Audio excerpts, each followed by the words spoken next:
Hello, and welcome back to another episode of the Doug Las Vegas Bets UFC betting show.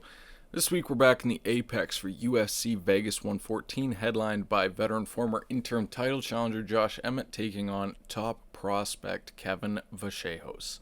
This is a deep card with lots of good underdog spots on it that I like. I'm going to give out my underdog prop play in the 3-leg parlay of the week as usual. So without further ado, let's get into it. We'll start out with the main event as Josh Emmett takes on Kevin Vallejos in a featherweight banger.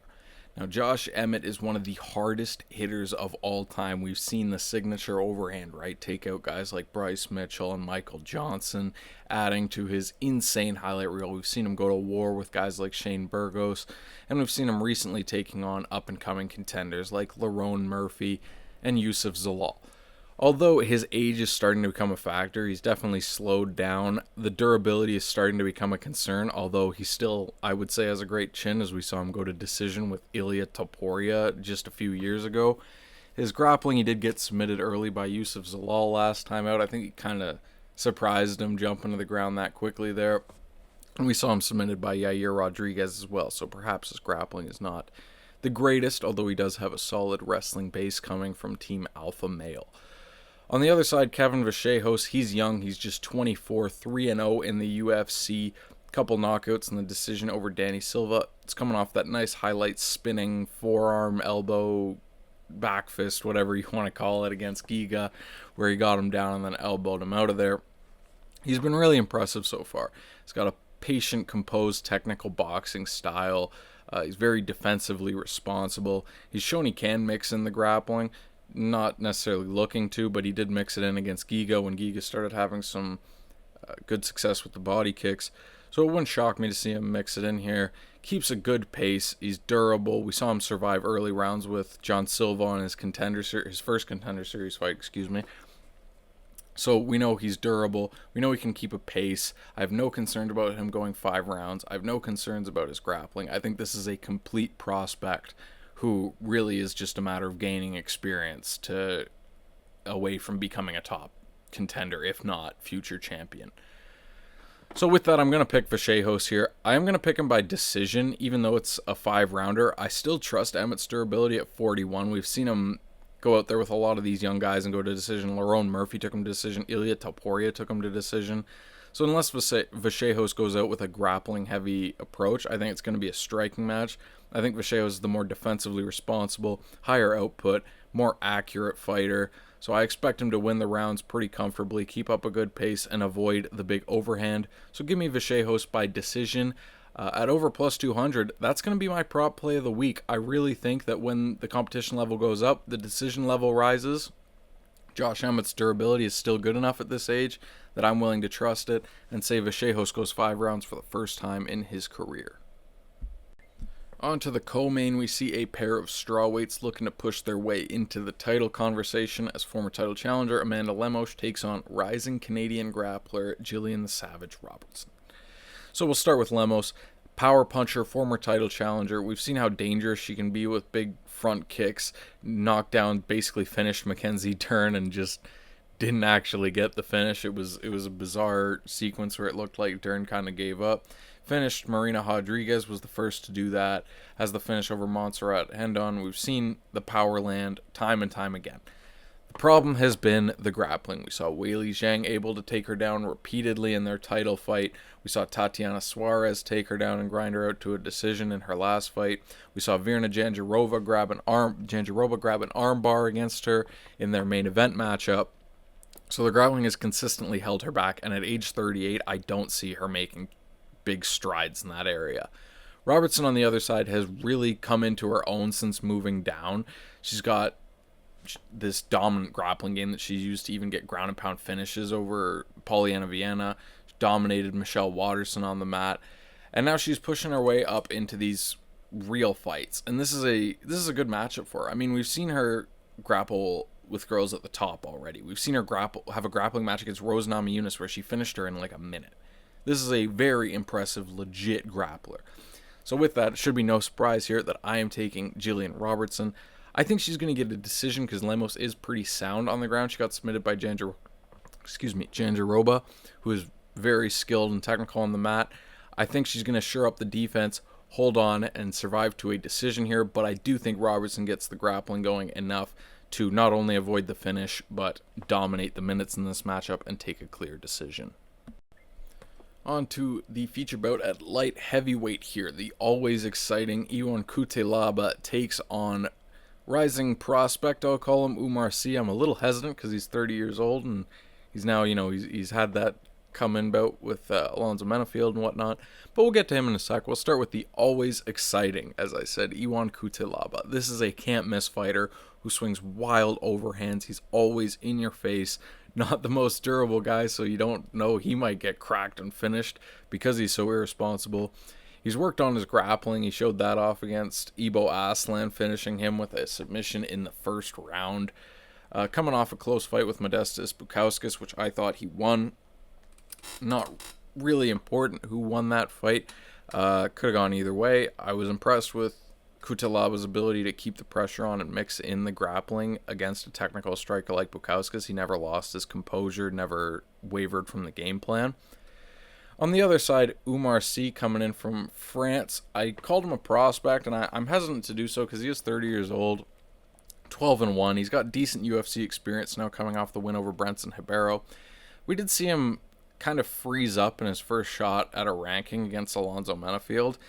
He looked like he was just trying to have this very technical striking match and just ended up losing on volume to Menafield in a fight where I would say he was the better fighter from a technical perspective, but he didn't fight. Menafield fought, so Menafield won. So if you look at this here, he's got all the technical advantages. He's much bigger. He's 6'4", 83-inch reach compared to just 6'1", 75-inch reach on the Cutelaba side. He's obviously taken a lot less damage, with Cutelaba having suffered a fair amount of finish defeats to guys like Johnny Walker and others. But the grappling, I do think, goes to Sy. He's a very strong wrestler. He's got a decent submission game, good ground and pound. The striking, I think he's more technical, but I think the aggression of Cutelaba makes it very close. Overall, I'm going to pick Sy here just because I think he's the cleaner fighter. And if he learns the lessons from that Menafield fight and keeps the pace up, he can take advantage of the recklessness of Cutelaba. I think the recklessness of Cutelaba is going to force Sy almost to not be hesitant like he was in the Menafield fight. Because if he's constantly in your face, you're going to have to throw to get him off you, or you're going to get finished. And I think if Sy starts throwing, starts using his techniques, mixing in the grappling, he can get the top time, he can do the damage, he can land the more impactful strikes. So I'm going to take Oumar Sy here. I'm going to take him to get a knockout, because I still don't fully trust Cutelaba's chin. He's very wild in the striking. I think Sy could get top time and wound up ground and pounding him out later in the fight. Overall, I think he could win anyway. I think he could end up winning a decision. I think he could snatch a submission. It's tough for me to get a read on this fight. I think it could go a lot of ways. I think it's a high variance fight. But my pick in the end is going to be Oumar Sy via third round TKO. Next, we're back down to featherweight as an exciting one between slick strikers goes down with veteran Andre Fili taking on the fast-rising Jose Delgado. Now, we know Fili, he's a veteran, he's had lots of close striking matches, decent wrestling, a bit of an artist at letting fights slip away, like putting himself in that guillotine against Melchizedek Acosta. I thought he lost to Cub Swanson in a close one there, but he is a high-paced striker, kind of a weird durability to him, as we saw in the Nathaniel Wood fight. He can get dropped, he can get cracked, he can get up, can also get put out cold with one shot like Dan Ige did to him. Overall, this is a solid tough out of a veteran, but he can get put away by guys who are ready for the test. On the other side, Jose Delgado is coming off a close controversial loss to Nathaniel Wood, split decision that I would say most people thought he got, although it was a close fight. I wouldn't necessarily argue for either side. He's a very powerful and big guy for the division, so I'm knockout, hider, or mill. We've seen him use this long technical striking and athleticism, keep up the high pace over 3 rounds against Nathaniel Wood. So I've been impressed at just 27 years old. I think Delgado is a dangerous guy to watch for the future. So in this matchup, I do think if it goes to decision, it could wind up being like a closer fight, but I can't ignore the huge finishing upside on the side of Delgado. He has the much better chin. He's much younger. He's much more durable, much less weathered. So I give all the finishing upside to Delgado, and even if it goes to decision where it could be relatively close for the minutes, the big moments I still think will go to Delgado to shift it in his favor. So I'm going to pick Delgado. I'm going to pick him to get a knockout at some point in this one, although it wouldn't shock me if Fili survives, kind of maybe wrestles a little and makes it a bit of a close decision. But I can't pick against Delgado in the spot. I think he has too many clear advantages. Give me Jose Miguel Delgado by second round knockout. Next, at lightweight, we go to freaky Marwan Rahiki taking on hairy Hardwick. Now, we'll start with Rahiki. He comes off the Contender Series after an incredible, exciting fight. He's 7-0 with 7 finishes. He has gone over 3 rounds before, though. He has a 4th round guillotine finish in a title fight in Hex Championship. So you don't have to worry about the cardio like you do with a lot of these other guys that come in undefeated with all these finishes. I think he's got a competent cardio game, and he's been tested by eating big shots. We saw him. I don't know how he didn't get finished on Contender Series. I wouldn't have blamed the referee for stepping in at all, especially after that big right hand that had him kind of waddle backwards and sit down. I have no idea how he survived, recovered, got back in, and managed to get the finish in that fight. That was incredible heart, incredible durability, and good skill. He used his reach well to make sure that when the tides turned, he landed the damaging shots. He wasn't just still there putting it on a tired opponent. He really took it to him and forced him to be tired, forced that exhaustion to come out. So I like Marwan Rahiki. I think he's good. I think the defense still has some holes. We saw Mulumba crack him bad a few times, so I think a power puncher could get him. The grappling's still a little bit of a question mark, but at just 23, I think this kid's got the heart, he's got the cardio, he's got the physical attributes that you need to be a real player in this division. On the other side, Harry Hardwick's coming off a brutal debut where he came in on really short notice and just got his leg chopped apart by Cowboy Fernandez. He just had no answer there. He couldn't get offense going. He couldn't get past the kicks at range.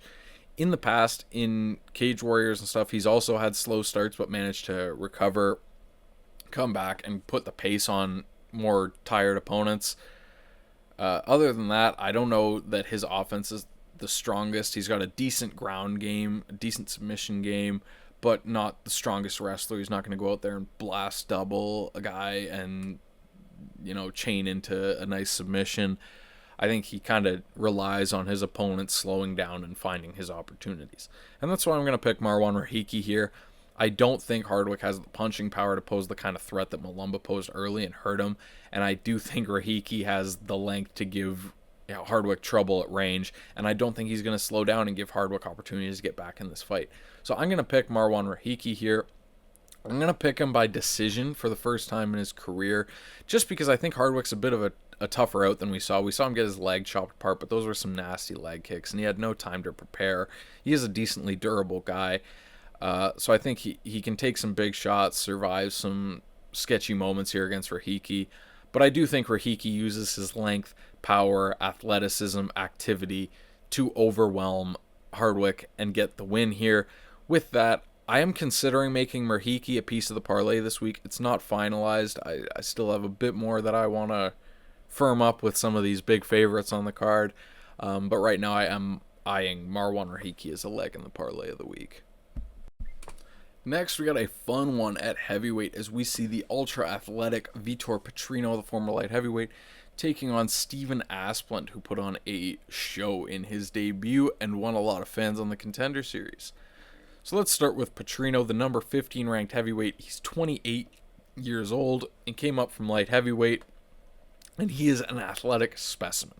There's real power in his hands that he used to get 2 knockout wins over Rodolfo Bolato, including on the Contender Series, and Modestas Bukauskas, he knocked him out too.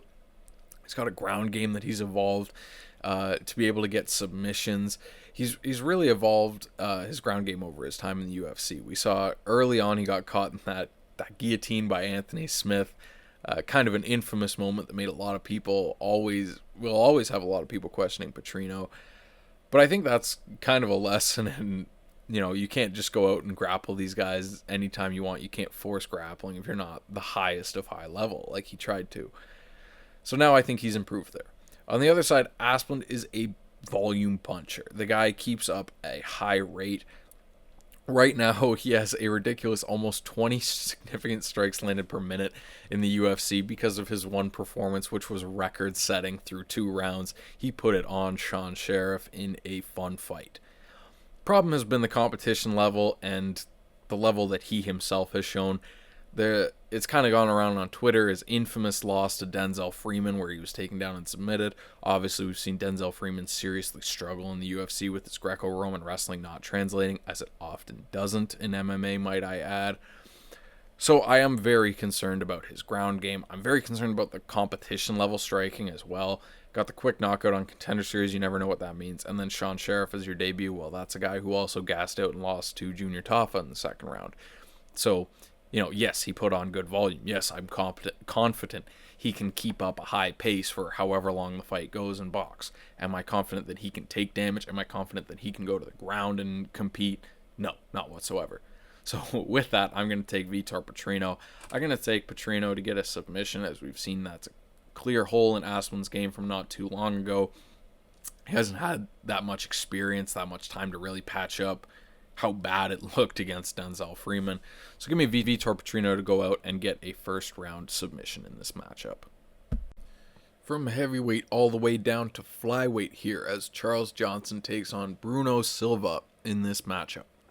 Now Johnson steps in on short notice here, coming off a first round knockout loss to Alex Perez, which was a very disappointing spot for him as a favorite with a similar price tag. He was coming off a big knockout over Lonnie Kavanaugh, who we now know how good he is. A lot of people thought they knew how good he was back then, but now he's come out and beat Brandon Moreno after that. That win has aged like fine wine. The problem has been his slow starts and his wrestling. Both of these have caused him issues, and you can go to the Lonnie Kavanaugh fight and you'll see it. Kavanaugh hurts him early. Kavanaugh gets off to a great start, forces the wrestling, gets him down a couple times, and then gasses out and gets knocked out. Josh Van had a strong start against him and got knocked out. But then other guys like Rafael Estevam and Ramazan Tamirov have had the strong start and not got knocked out, and they get the decision win over a guy in Charles Johnson who probably should be beating them with his output and his level. Now the durability is a bit of a concern coming off the first round knockout loss, although wasn't fully knocked out, so I think if he really feels like he can come back, he's 35, he's been historically durable throughout his career, I think he should be okay here. On the other side, Bruno Silva had a nice bounce back win last time out against Hyun-Sung Park, got the choke late in round 3 after a pair of brutal beatdown losses really to Josh Van and Manoel Cap. I mean, we know how good those guys are, so it's hard to hold it against him. But he took a lot of damage in those fights. Both fights were stopped in the third round. He was really taking the beat down for all 3 rounds there. And the fight before that against Cody Durden. Cody Durden was putting on a show against him before he got caught. So I think he definitely has a problem with the pace. He's definitely got to find the finish to get these wins, especially against these higher level opponents. So with that, I'm going to take Charles Johnson here. I'm going to take him to get a third round knockout. You can take that at plus 1,000. I really like that. I think he does put enough damage on Bruno Silva. Bruno Silva's taken that damage. He's crumbled late in fights before. Yes, it was against the best of the best in Josh Van and Manoel Cap, but he's only getting older, and now he's taken the damage from those fights. So I do think a similar result against Charles Johnson is very possible, especially when you're giving me plus 1,000 odds. So I will take a small stab at Charles Johnson in round 3. I will pick him to win via third round knockout. That's my thoughts on this fight.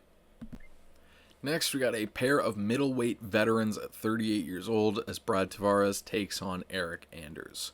We'll start with Tavares here. He's a sound veteran kickboxer who we saw face off with many of the biggest names of his time, including Israel Adesanya. Although in recent years, we've seen the durability fade. We saw he had that great performance against Dricus du Plessis while Dricus was on his way up. He looked really good. Wound up just getting out-volumed in rounds 2 and 3 against Dricus, but we know what Dricus is, so we can look back at that and still acknowledge it was a great showing. Since then, though, he's had 3 knockout losses, and he's really struggled against guys that aren't kind of tailor-made matchups. Like, against Chris Weidman and Gerald Meerschaert, there was very little threat because we know he's a good defensive grappler. But when you put him with strikers, Gregory Rodriguez or Robert Bryzak, his durability just isn't there anymore. Even Bruno Silva got him out early. So, the defense, the durability, it's not there anymore. He never had the most finishing threat in the first place. So, he wasn't able to put Chris Weidman out of there when Weidman had been gone for a while. So, there's definitely concerns with what's left in the tank for Brad Tavares at this point. Eryk Anders on the other side, he is a decent wrestler, former football player. He's always been kind of a just there kind of middleweight, coming off a bad loss to Christian Leroy Duncan, where he was knocked out in the first round. Did have 2 wins before that over Chris Weidman and Jamie Pickett, although he was dropped by Pickett and struggled early against Chris Weidman. So he really struggles winning the minutes, at least early. But he is a decently strong wrestler, decent clinch game, good at holding guys, controlling them against the fence. He did that with Jin Young Park. And he's decently durable despite coming off the first round knockout loss. That was his first knockout loss in some time. So as far as my pick for this one, very, very slight lean towards Tavares. I think this could easily turn into Eryk Anders just pushing him against the fence and winning a very ugly, boring decision. But I tend to think Tavares can keep it at space where he'll be the higher volume, cleaner guy. I do think Anders is probably more dangerous at this stage. Overall, I'm not betting this fight. I'm not interested in backing either of these guys at this stage in their career. So, clear pass from me. Slight lean on Tavares by decision if I had to give a pick. Next, we'll go to welterweight as the veteran Chris Curtis takes on the prehistoric Myktybek Orolbai in a fun one. We'll start with Curtis. He's a veteran boxer who keeps a high pace, very defensively sound. He came down from middleweight earlier this year where he competed with a lot of good names. Fought Roman Kopylov, had a split decision with Brendan Allen, fought Calvin Gastelum, Nasruddin Imavov, Jack Hermanson, has a win over Joaquin Buckley, who moved down and obviously did well at welterweight. So, the hands are there. The grappling hasn't been tested too much. We saw Rodolfo Vieira shoot a lot of takedowns on him, although he's not a great wrestler. Imavov had some success there against him, and he's coming off a split decision win over Max Griffin, where, he kind of showed that his style is he fights close in these striking matches. He's good at mitigating damage, landing a little better than the other guy, maybe similar to the Marc-Andre Barrio fight. And you can see that style just in the fact that he has 3 split decisions in his last 4 fights. That's insane. Having 3 split decisions in a career is remarkable. Having 3 and 4 fights is almost impressive in a weird way, but definitely not, because it shows he doesn't really separate. He's got a couple knockouts over Buckley and Brendan Allen, but, he's not some knockout artist. He's not a guy that's going to go out and wash you out with a masterclass 30-27 performance. On the other side, Myktybek Orolbai, well-rounded, dangerous finisher. He's got good power in his hands. We saw him put Jack Hermanson to sleep. He's got a good ground game. We saw him submit Tufik Musava, you know who I'm talking about, and Uros Medic. So he's well-rounded, he's a dangerous finisher, and he's durable. We saw him take a lot of damage in that wild war with Mateusz Rebecki, especially now that he's up at 170. I'd assume he can take more damage. So my thoughts on this fight, I think the line's a little excessive, in the sense that if you're expecting this to go to decision, I could very well see this being another Chris Curtis classic, just pitter-patter, back-and-forth striking match, where again, it's almost like the Rahiki fight, not the Rahiki fight, but I would slightly favor Orolbai by decision. I think he can keep up the pace. He can have those bigger moments. He can mix in the grappling, but Curtis can definitely keep it close. Where I really start leaning towards Orolbai and favoring him as a pick overall is the finishing upside. I don't think Chris Curtis can knock him out. Curtis definitely isn't submitting him. I do think Orolbai can get this one to the ground and submit a 38-year-old Curtis. I question Curtis's durability down at 170 even. We just saw Orolbai knock out a guy who was moving down from 185 to 170 in Jack Hermanson. So it wouldn't really shock me to see him do it again. So with that, I am going to pick Myktybek Orolbai. I will pick him to get a submission in the second round, as I think his ground game is really going to, or how he mixes it up is really going to give Chris Curtis trouble as the fight goes on. And at Curtis's age, I expect him to start declining from the prime years that we've seen in past. So give me Myktybek Orolbai by second round submission, although no bet on this one because I could definitely see Chris Curtis turning this into a Curtis Classic split decision somehow for the fourth time in 5 fights. This one is a banger at lightweight between two big swinging young knockout punchers as Bolaji Oki takes on Manoel Sousa. I love this matchup. We'll start with Bolaji Oki. He's coming off an incredible back and forth war that he did end up losing to Mason Jones, where he knocked him down early, looked like he was going to get him out of there, seemingly blew the load, and Mason Jones just started taking over against a gassed Oki, got on top, and elbowed him out. Oki's a physical specimen. You just look at the guy and you can tell he hits hard. He's durable. We've seen him take some big shots. Michael Oswell gave him a good test. He had a good fight with Timmy Kwamba. He's struggled whenever you give him these little steps up. I mean, we know Chris Duncan's a lot tougher a fight than we thought it was going into that one. Still getting caught in the guillotine like that is a bad look. And we saw recently, of course, he blew the load against Mason Jones. So the inexperience is still there at 10-3, 30 years old. But I think it's starting to come together for Oki. He's definitely got the physical tools. He's athletic enough. He's well-rounded enough. So I'm keeping an eye on Oki. I think he's got some growth to do, but this guy could really become a good fighter. On the other side, Manoel Sousa is coming in off a Contender Series performance where he had to come back after getting grappled heavily throughout the first 2 rounds. Landed a big knockout in the 3rd round. He's a guy with a lot of good experience outside the UFC. A lot of people might know he was the loss on Mauricio Rufi's record before he came into the UFC. He landed a huge left hook and knocked him out. He's also competed in other big organizations like Bellator and the PFL, with his one loss coming to Archie Colgan, a very strong wrestler. So we've seen the issues on the ground. We've also, against Colgan, he was kind of hesitant on the feet because he knew what would happen when he opened up is the shot would be there. So at times, he's too hesitant on the back foot. At times, he can get taken down. But if you give him a striking match, he has heavy hands that he swings with big power. And he's irresponsible defensively, too, which makes it so much more fun.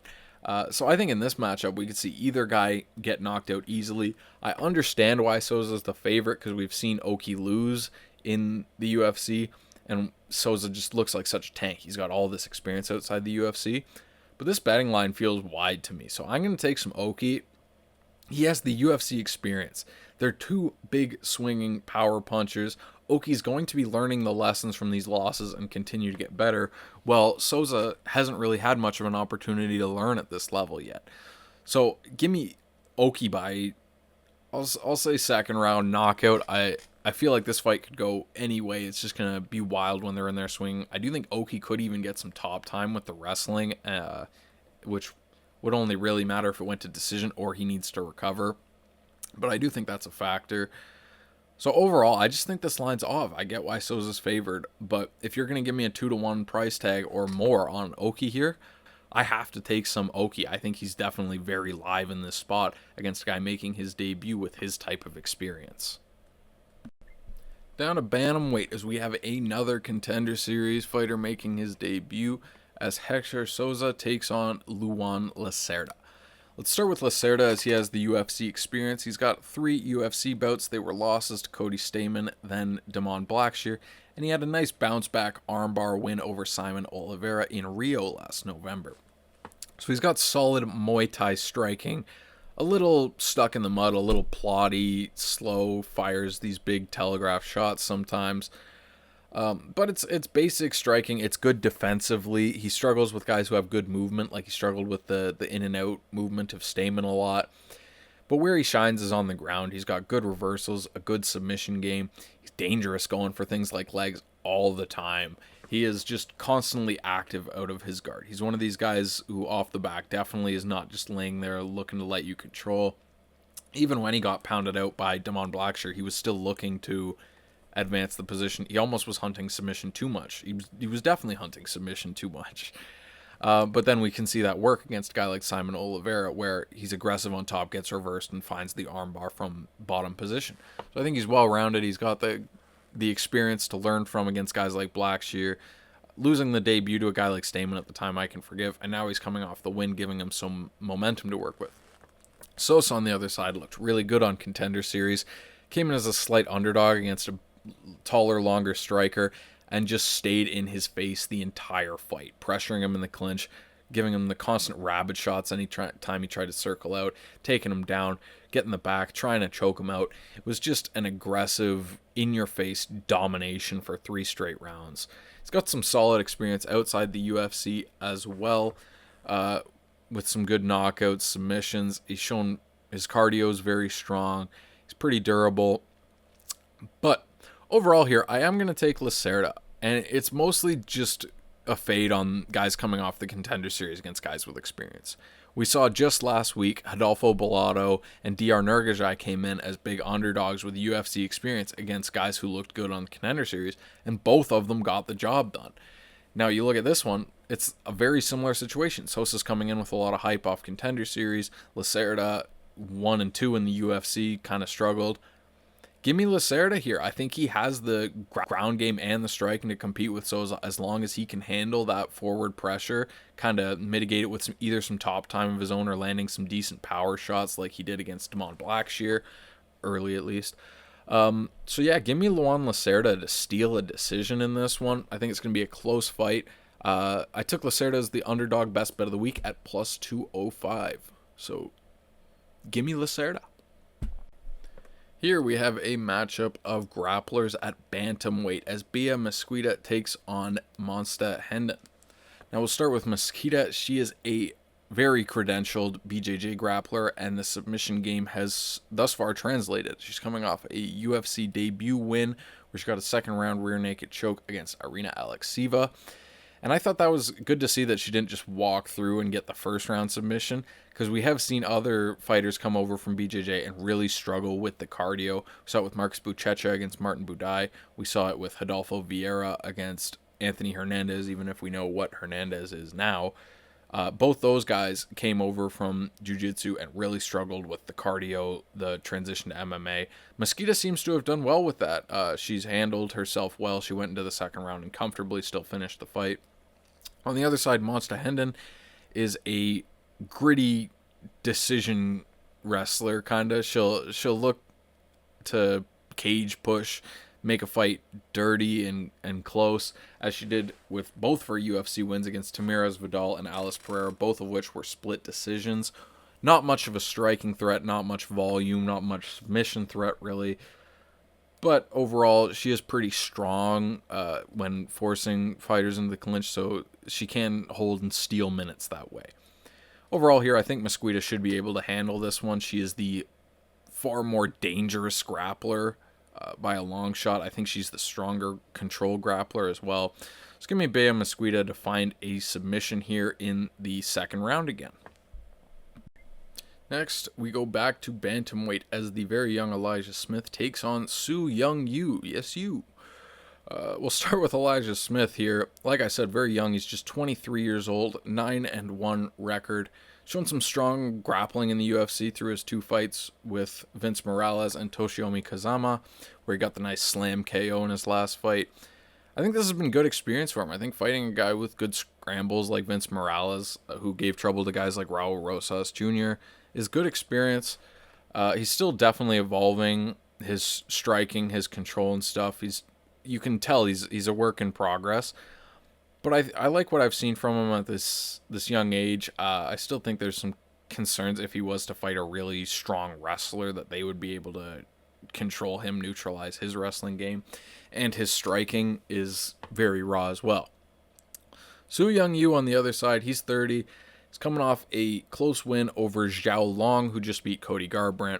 We've seen he has very decent basic boxing, not much pop, not much power, not much volume, but it'll get the job done. It's defensively sound early. He'll keep a solid pace through. And his nickname is Jiu-Jitsu because he has a strong grappling base. He'll look to get the clinch. He'll look to use trips and things like that to get guys down, not a traditional wrestler in any sense.